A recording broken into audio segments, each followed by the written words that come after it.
যে আমরা সকল মুসলমান মিলে এক হই। উনি আমার সাথে বেশি সময় দেন নাই ভাইজান। উনি চরমনায় বললেন যে আপনি ইসলাম সব দল নিয়ে আসছেন। উনি বললেন চরমনায় মুরিদ ভাইরা আপনার শোনেন, মাওলানা ফজলুল করিম সাহেব উনি জীবিত থাকতে আমি ওনার কাছে গিয়েছিলাম, রিজাউল করিমের আব্বা। উনি বললেন আমি জামাতে ইসলামকে গোমরা দল বলে মনে করি। যেরকম নাউজুবিল্লাহ। ইনশাআল্লাহ টুডে আর টুমরো এদেশে কোরআন শরীফের হুকুমত আল্লাহ প্রতিষ্ঠিত করব। যেরকম আমিন। যে আসতে বলছে খোদার দুশ্মন, যেরকম আমিন। আপনি যে দলই করেন, এই দেশে যে দলই করেন না কেন, ইসলাম কোরআন শরীফের মধ্যে যে রাজনীতি আছে এটা যদি কেউ অস্বীকার করে সে মুসলমান থাকে না।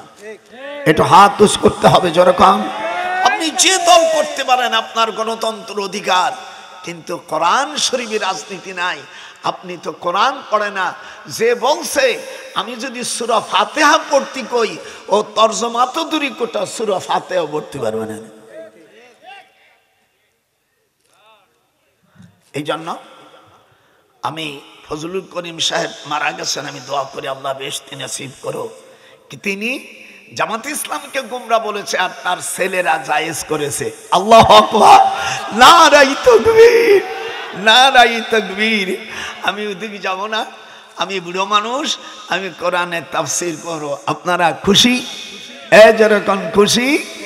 বাদশা আবরাহা জরমস্তান তুষখালী গ্রাম্যবন থানা বিজলি পাহাড়ের উত্তর পাশে, এই শয়তানের বাড়ি উত্তর ইয়ামিন, গ্রামটার নাম তুষখাল। আমি 4 বছর চাকরি করেছি। আমি ওখানে কামলা বেচতে যাই নাই, আমি বিশ্ববিদ্যালয় আইনের প্রফেসর। 1966 ঢাকা বিশ্ববিদ্যালয়। আমি যে বছর যাই সেই বছর আসিফ নজরুল কেবল আইনে ভর্তি হবে যায়। আসিফ নজরুল, আমি বললাম ঠিকঠাক মতন চালাইও। আগের মাঝি জিথায় গেছে সীতায় আমায় নিয়ে চলো বাবা, ঠিকঠাক মতন চালাইও।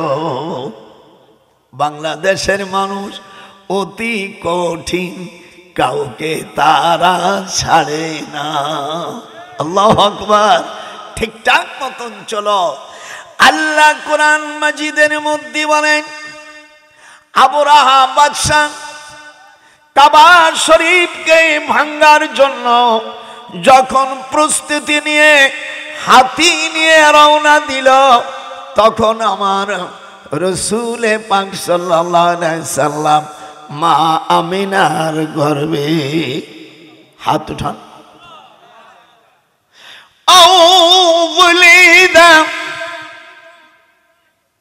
এটা কোরআনের আয়াত না, আরবি কবিতা। ওয়ালাদা ইয়ালিদা উলিদা মাজি মজুলিস সেগা। ভাইজানরা যারা এখানে আছেন, আমিও মুহাদ্দিস মানুষ, আমারও ভুল ধরলে বলবো।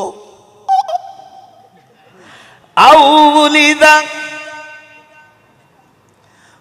আমার জন্ম যে বছর আমার মা আমেনা তখন মক্কা শরীফ থেকে সামদাস পর্যন্ত দেখেছে ইলা কুসুরিস শামস। একটু হাত উঠান। ইলা কুসুরিস শামস। আপনার মা আমার মা আমাদের যখন পেটে ধারণ করেছে সেই সময় কি কোনো শহর দেখেছে? হাত উঠো জোরে বল, দেখেছে? কেউ দেখেনি পৃথিবীতে, শুধু আমার রাসূল পাক সাল্লাল্লাহু আলাইহি সাল্লামের মা। তিরমিজি শরীফের হাদিস 523 নম্বর হাদিস। আপনি তিরমিজি শরীফের মধ্যে খুলে দেখেন, হুজুর বলছেন ইলা কুসুরি শাম। আমার মা আমাকে যখন গর্ভে ধারণ করেছিল তখন মক্কা শরীফ থেকে সিরিয়া, শাম, বাইতুল মুকাদ্দাস পর্যন্ত আমার মা দেখেছে। সুবহানাল্লাহ। হাত উঠো জোরে কোন সুবহানাল্লাহ। আমার সেই হুজুরকে জিজ্ঞেস করছে সাহাবীরা, মাতা ওয়াজাবাত লাকান নবুওয়া, আপনার নবুয়ত কখন হইছে? উনি বললেন আমি নবুয়ত ওই সময় আমি নবী আল্লাহর কাছে যখন আদম এবং হাওয়া, মা আদম এবং আদম আলাইহিস সালামকে, হাওয়া না, মা আদম আলাইহিস, বাবা আদম আলাইহিস সালাম মাটির খামিরি যখন সেনতে ছিল আটার মতন, তখন আমি আল্লাহর কাছে পয়গম্বর। আল্লাহু আকবার, এটা হাত উঠান জন্য পান আল্লাহ। আর হাওয়াকে মাটি দিয়ে তৈরি করে নেই, মা হাওয়াকে আদম আলাইহিস সালামের বাম পাজর থেকে সৃষ্টি করা হয়েছে। খুলিকত মিন জিলাইন, ওলামা ভাইরা খালি নোট করবেন যেমন ভুল না করি। খুলিকত মিন জিলাইন, একটা কলম ধরো, মুহাদ্দিস আসছে তার থেকে কিছু নিবি না। খুলিকত মিন জিলাইন, হুজুর বলছেন মা হাওয়াকে সৃষ্টি করেছে মাটি দিয়া। ওই মাটি দিয়া, আদম আলাইহিস সালাম বাম পাজরের বাঁকা হাড় দিয়া। খুলিকত মিন জিলাইন, হুজুর বলছেন নারীদেরকে সোজা করা যাবে না। লান তাসতাকিমু মিন তরিকা, সোজা করতে গেলে ফাকাসারতাহা, পাটশোলার মতন ভেঙে যাবে। আমাকে দেশের অনেক ভাইরা কয়, আমি যদি পবন মোল্লার ছেলে হই তোর সোজা না করতে পারি মুসলমানের সাল্লাহ। কত বড় শয়তান! আল্লাহ রসুল বলছেন নারীদেরকে সোজা করা। এটা হাত উঠে দাদার সাথে এ কথা আল্লাহ নবী বলছে, রাম ছাগল কয় কি? আজ যে ওয়াজ দেব জীবনে কোনোদিন শোনেন নেই, তাই আজ বুড়ো দাদার কাছ থেকে সরাসরি শুনতে পারবেন। আপনারা খুশি নে বেজার? নারাই তাকবীর, আসতে হয়ে গেল নারাই তাকবীর। মাশাআল্লাহ, আমি খুব খুশি।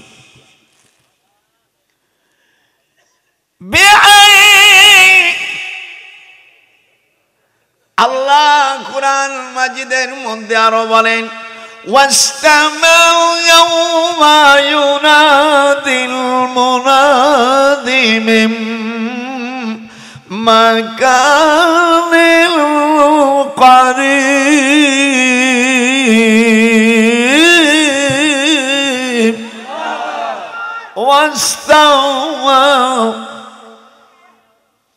واستمعوا يوم ينادي المنادي من مكان قريب।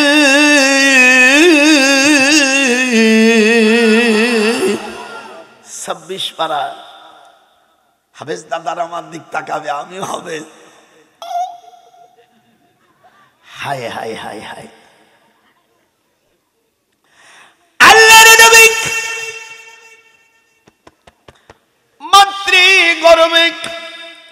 হুজুরির মা প্রত্যেক দিন কাবা শরীফের দরজার কাছে গেলে হুজুরের সম্মানে কাবা শরীফকে খুলে দিত ফেরেশতারা। কাবা শরীফের দরজা পূর্ব দিকে, আমরা কোন দিকে? পূর্ব দিকে। কথা মানে কাগে সাথে ওয়াজ করতে, আমরা কোন দিকে? আর কাবা শরীফের দরজা কোন দিক? পূর্ব দিকে। যারা হজ করছো, যে তোমার হজ করাইছো জীবনে ওই তো জানে না। যারা হজ করাও একটা আমার কাছে নিয়ে এসে আমি জিজ্ঞেস করি, যদি আমার কথা জবাব দিতে পারে ধন্যবাদ দেব। আমি 34 বার হজ করেছি, দীর্ঘ প্রায় 22টা বছর মক্কা মদিনায় কাটাই দিছি। যেরকম আল্লাহু আকবার, এটে টানে সেই সময় আপনাদের দেশে আমি আসিনি।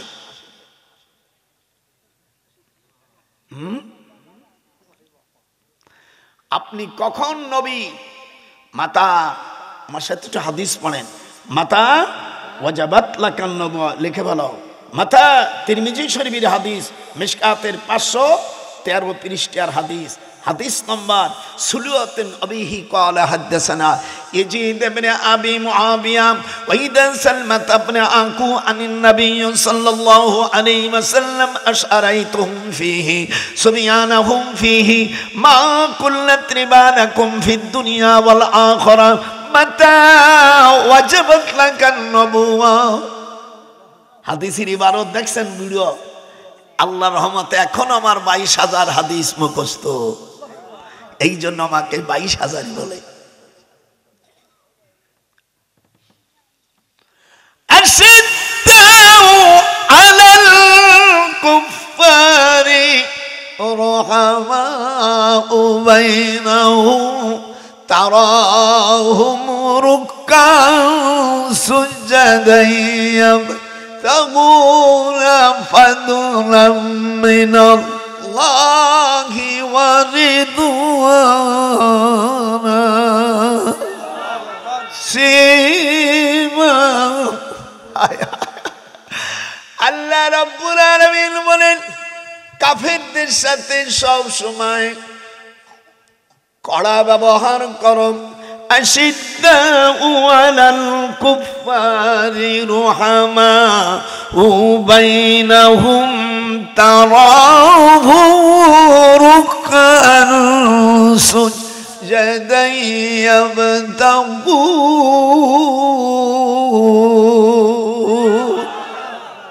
বুড়ো হয়েছে তো তারপরও কষি যখন টান অটোমেটিক্যাল মনে হয় 14 বছরের চ্যাংড়া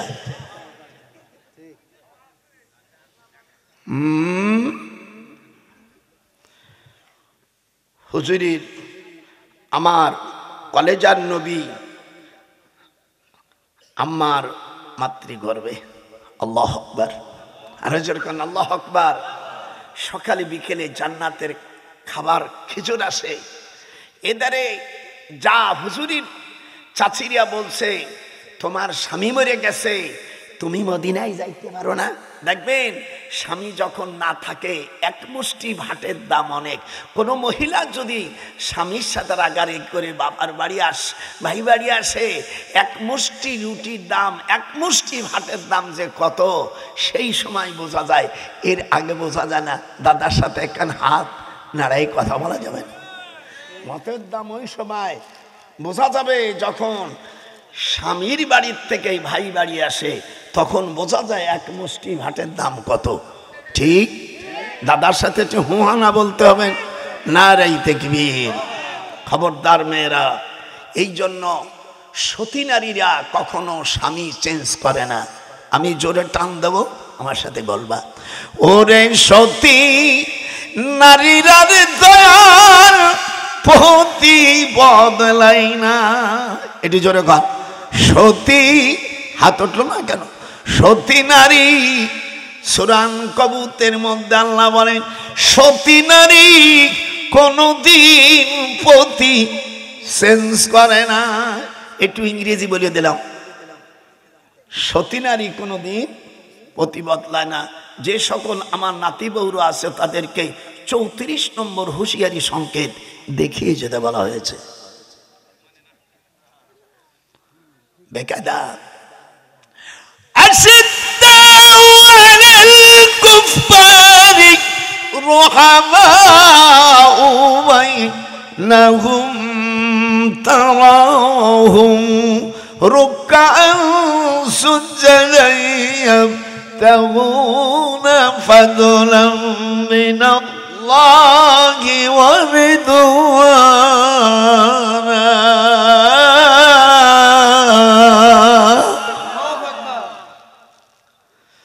আমার হুজুর মাতৃগর্ভে তুষ্কল খেরামের হারামি পৃথিবীতে চারজন বাদশাকে দুনিয়ার বাদশা দিয়েছে কয়জন মুসলমানের 2 জন কাফের 2 জন মুসলমানের প্রথম জন হলো হযরতে সুলাইমান আলাইহিস সালাম বাদশা জুলকারনাইন বা সেকেন্দার বলেন 2 আর 3 নম্বর বাদশা নমরুদ 4 নম্বর হলো বক্তে নাসর এগুলো লেখা রাখ সারা পৃথিবীর রাষ্ট্রপ্রধান সারা বিশ্বের রাষ্ট্র চালাবার আল্লাহ অধিকার কয়জনকে দিয়েছে 4 জন আরো আছে ছোটখাটো যেমন বাংলাদেশ ইন্ডিয়া এরকম যারা আছে ইন্ডিয়া তাও আমাকে চাইছে একটু বড় কিন্তু এই যে বাদশাহী পাওয়ার পরে এবার আবরাহার মা ছিল বিশাখানার একজন সার্ভিস হোল্ডার ওর মার নাম হলো সুবজা যেরকম নামটা কি সুবজা এটি যেরকম এই আবরাহার মার নাম কি সুবজা হাত উঠাও জীবনে যা শোনেন নাই একটু লেখা রাখ আমি কাশাব পড়াই, কামেলের কাশাব পড়াই। যারা আপনার দেশে বড় মৌলবী কামেল টামেল যারা পড়ে এদেরকে আমি পড়াই। আবার ইউনিভার্সিটিতে শিক্ষকতা করেছি। গোপালগঞ্জ হাতে রাখে গোপালগঞ্জ সাব ডিভিশন ছিল। আমি 1966-এ আমি লন্ডন থেকে সর্বপ্রথম আমি আমার ফরিদপুর জেলার মধ্যে আইনের সর্বপ্রথম পিএইচডি দাঁড়িয়ে আমি, অথচ আমার মুখে দাড়ি দেখাই দিছে। আমার বই আছে 16 খণ্ড। আপনারা হোয়াটসঅ্যাপ যাতে থাকে পরের নাম্বার নিয়েও, ইংলিশ মিডিয়ামে লেখছে, বাংলা লেখেনি। ওরা বলবে যে মোল্লারা লেখাপড়া জানে, লেখাপড়া জানে কিনা আমার বই পড়িয়ে দেয়। ইংরেজি তো ডিকশনারি কত লাগে। আমি 6 মাসে কোরআন শরীফ হাফেজ হয়েছি। আমার আম্মা 4 মাসের কোরআনে হাফেজা। আমার মামা বাংলাদেশের সবচেয়ে বড় আলেম আল্লামা শামসুল হক ফরিদপুর রহমাতুল্লাহ আলাইহি। আমার মামার ছাত্র ছিল এই ইসি ইব্রাহিম মাওলানা, এইদিকে বাড়ি না, আমার মামার ছাত্র। জিজ্ঞেস করে দেখেন, লালবাগে পড়ছে উনি। যখন ঢাকা কোনো মাদ্রাসা ছিল না, আমার মামা 1890 সালে উনি ক্যালকাটা ইউনিভার্সিটিতে পড়ার পরে সর্বপ্রথম আমার নানি বলেছিল যে তুমি আমার সন্তান, আমি তোমাকে দেখতে চাই। কাবা শরীফের মধ্যে দোয়া করেছি তোমার হাতে যেন বুখারী শরীফের অনুবাদ হয় বাংলা ভাষায়।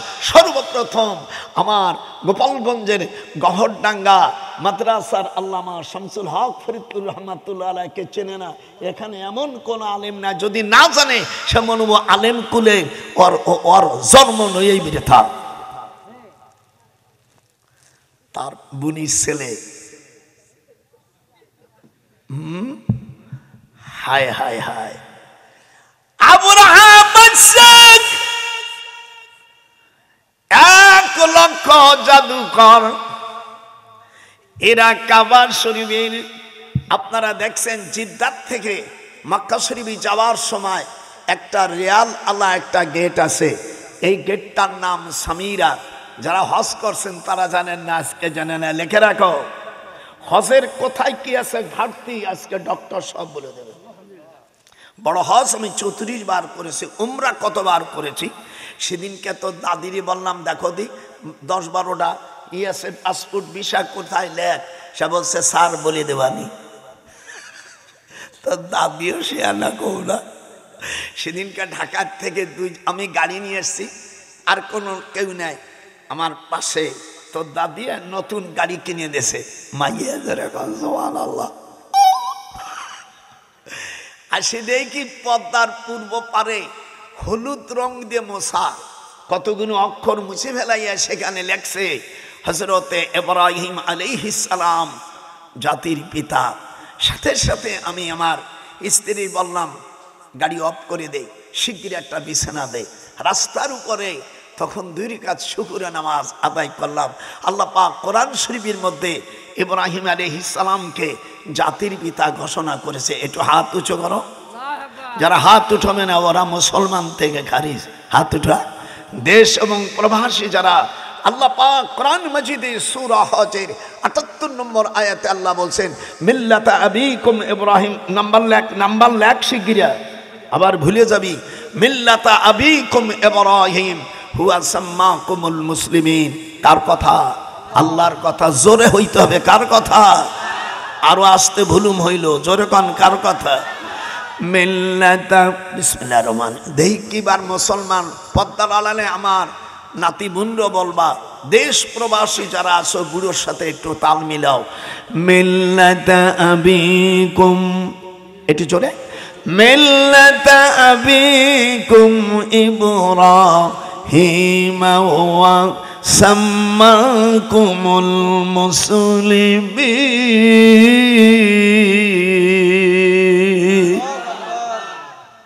আল্লাহ পাক কি কারণে তাকে এই ডিগ্রিটা দিল আপনাদের জানা দরকার।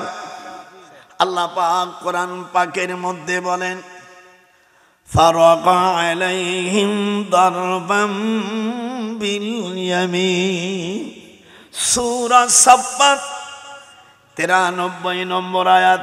দেখবা তোমার ভ্যানের একটা বই হয়ে যাবে না নাতি, জীবন তোর ধন্য। ফারাগা আলাইহিম, আমার সাথে বললি একটু জোরে পড়ো, ফারাগা আলাইহিম দারবাম বিল ইয়ামিন। আল্লাহ রাব্বুল আলামিন বলেন হযরত ইব্রাহিম আলাইহিস সালাম উনি ডান হাত দিয়া ছোট বড় যা ছিল মাটিয়া জিনিস সব ভাঙ্গা চুরমার করেছে। কি করছে? ডান হাত দিয়া। আপনারা বলতে পারেন আল্লাহ ডান হাতের কথা কেন বললেন? মানুষের অধিকাংশ মানুষের ডান হাতে বেশি শক্তি, আর হাদিস আছে বাম হাতের শক্তি তাদের হয় যারা মঙ্গলবারে আজানের সময় মাসিক অবস্থায় সহবাস করে। হাদিসে আছে সেই সন্তানগুলো হয় চোখ টেরা হয়, নয় হাতের আঙ্গুল চায় দুই একটা বেশি হয়, কথা কয় না কয়, অথবা মুখ বাঁকা হয়, অথবা বোবা হয়, অথবা প্রতিবন্ধী হয়। 11 রকম সন্তান হয়। এই জন্য মঙ্গলবারে মাসিক অবস্থায় সহবাস না করার জন্য হাদিস শরীফে নির্দেশ এসেছে। সরাসরি বুখারী মুসলিম থেকে একযোগে তা রিলি করে শোনানো হলো। সাবধান হয়ে যাও। অনেক আল্লাহ বাড়ি ছেলেটা প্রতিবন্ধী দেশে আমাদের মঙ্গলবারে বাজে গাইছো।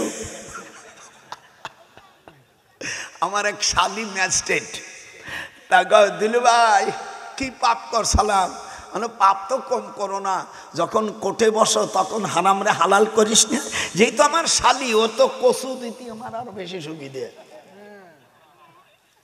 আর স্বামী জজ আমার এই তেলি উঠাই দিঘা, ওরা ভয়তে আসে না যে দিলু ভাই কোন পেজ দিয়ে কোন আইনি ধরবে, সে ছাড়াও কঠিন, এই জন্য ভয় থেকে আসে না। মঙ্গলবার সাবধান হওয়ার দরকার না? আল্লাহর নবী মিশকাতুল মাসাবি 510 পৃষ্ঠা বাবু কিতাবুল বাদাউল খলাক। মুহাদ্দিস প্রিন্সিপাল ভাই জাননা একটু ভালো করে আরবি শোনেন। বাবু কিতাবুল বাদাউল খলাক মিশকাত শরীফের 510 পৃষ্ঠার মধ্যে আল্লাহর হাবিব বলেন শনিবারে ফিস সাবতি, সাবতি মানে শনিবার, শনিবারে আমি আল্লাহ সৃষ্টি করেছি মাটি, রবিবারে সৃষ্টি করেছি ওয়াল জাবাল, কি পাহাড়ে। একটু আপনারাও মুখ দিয়ে কমেন না, আমার হেল্প মি ইউ। রবিবারে সৃষ্টি করেছি কি? পাহাড়। সোমবারে সৃষ্টি করেছে আল্লাহ ওয়াস শাজার, গাছগাছালি। মঙ্গলবারে সৃষ্টি করেছে ওয়াল মাকরুহা, যত নাপাক জিনিস আল্লাহ মঙ্গলবারে সৃষ্টি করেছে। সর্বপ্রথম মঙ্গলবারে জিনা শুরু হয়। একটু ভালো করে শোনো। বুধবারে সৃষ্টি করেছে আল্লাহ তাআলা নূর, আলো সৃষ্টি করেছে। বৃহস্পতিবারে সৃষ্টি করেছে ওয়াদ্দাওয়াব্বা, জীবজন্তুর। আল্লাহ তাআলা 1000 মখলুকাত সৃষ্টি করেছে। আমাদের দেশের অজ্ঞ যারা তারা বলে 18,000 মখলুকাত। 18,000 মখলুকাতের একটা জাল হাদিস যদি দেখাইতে পারো আমি 1 লাখ টাকা দিয়ে দেব। হাদিসটা মিশকাতুল মাসাবি 471-72 পৃষ্ঠার মধ্যে আল্লাহর হাবিব বলেন আমিয়া উপরে 600 আর জলে পানিতে 400। রাসূলের হাদিস, আমি বুখারী মুসলিম পড়াই বেড়া। এটা হলো রাওয়াহুল আন্দাজ।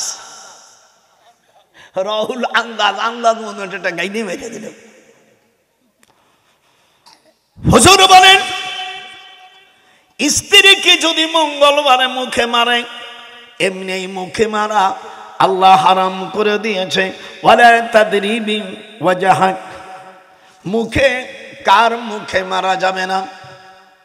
আপন স্ত্রীকে যদি মুখে মারো, আল্লাহর হাবিব বলেন এতে যদি ঠোঁট নষ্ট হয়ে যায়, তিরমিজি নাসাই শরীফের মিশকাত থেকে হাদিস 303 পৃষ্ঠা, বাবু কিতাবুদ দিয়াত, আন্নার রাজুলা ইউকতালু বিল মারআতি ওয়া ফিহি নাফসিদ দিয়াত মিআতুম মিনাল ইবিল ওয়া ফিল আসনানিদ দিয়াত ওয়া ফিশ শাবাতাইনিদ দিয়াত ওয়া ফিল বাইদাতাইনিদ দিয়াত ওয়া ফিজ যাকারিদ দিয়াত ওয়া ফিস সুলুফি ফি কুল্লি ইসমাইন মিন আসাবিল ইয়াদি ওয়ার রিজলি আশরুম মিনাল ইবিল রাওয়াহুন নাসাই। আল্লাহর হাবিব সব বলে দিয়েছেন। একটু হাত উঁচু করে, যদি আপনার স্ত্রীর মুখে চড় দেন আর যদি ঠোঁট, দুই ঠোঁট যদি কেটে যায়, আল্লাহর হাবিব বলেন তাকে 100টা উট তাকে দিতে হবে। আপনারা কথা বলেন না কেন? অফিস সাবাতাইনের দিয়াত, সাবাতানি মানে দুটো ঠোঁট, মেয়াতুম মিনাল এবেল, মেয়াত মানে 100, এবেল মানে উট, 100 উট দিতে হবে। স্ত্রীর হাতের আঙ্গুল যদি নষ্ট করে দাও, অফি কুল্লি ইসমাইন মিন আসাবিল ইয়াদি ওয়ার রিজলি আশারুম মিনাল এবেল, আল্লাহর হাবিব বলেন 10টা উট তাকে দিতে হবে। আপনারা আমার ভুল গেলে বলেন অফিস সিন্নুন খমসুম মিনাল এবেল, সিন্নুন মানে দাঁত, খমসুন মানে 5, এবেল মানে উট। স্ত্রীর মুখে বা অন্য কার মুখে যদি তুমি চড় দিয়ে 8টা দাঁত নষ্ট করে দাও, ওই রক্ত যতগুলো দাঁতের ভিতরে যোগাই যাবে অত 5 তখন জমা হয়ে যাবে। স্ত্রীর ঘাড় ধরে যদি মারো 35টা উট লাগবে, 1000 ছাগল লাগবে। ইসলামী স্টেট হলে আল্লাহর কোরআনে দিন জমিনে যদি প্রতিষ্ঠিত হয়, নারীদের স্বামী বেতন দিতে পারবে না, বলার সাথে সাথে এ বিচার 800 ঘন্টার মধ্যে করতে হবে, নাহলে বিচারপতির চাকরি যাবে, বিচারপতিকে 2.5 বছর জেলে যেতে হবে। কোনো মহিলাকে দেখে যদি সিজদায় মসজিদের কাছে আল্লাহ কোরআনে বলেন ইল্লা মুকাআও ওয়া তাসদিয়াতান ফাযুকুল আযাবা বিমা কুনতুম তাকফুরুন। আপনারা বলেন আল্লাহর কোরআনে সব কিছু আছে কিনা? এ নাতি হাত উঠাস না কেন? এমনি বিদেশের থেকে ডক্টরের পিএইচডি করা না, এ ডাক্তারি হোমিওপ্যাথি ডাক্তার না।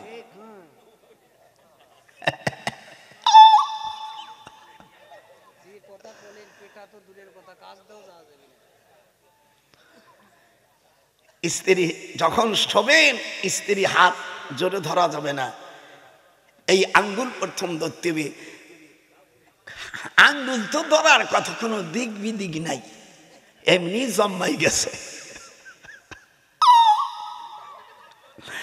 আল্লাহর হাবিব বলেন যারা ভুল করছো কাজা আদায় করবা। এবাহাম, এই আঙ্গুলটার নাম কি ভাই জানা বলেন? এবাহাম। এ জোরে বল। যে ওয়াজ তোরা জীবনে শুনিস নেই, তোকে দেশে মৌলবীরে করে নেই, এটার নাম কি?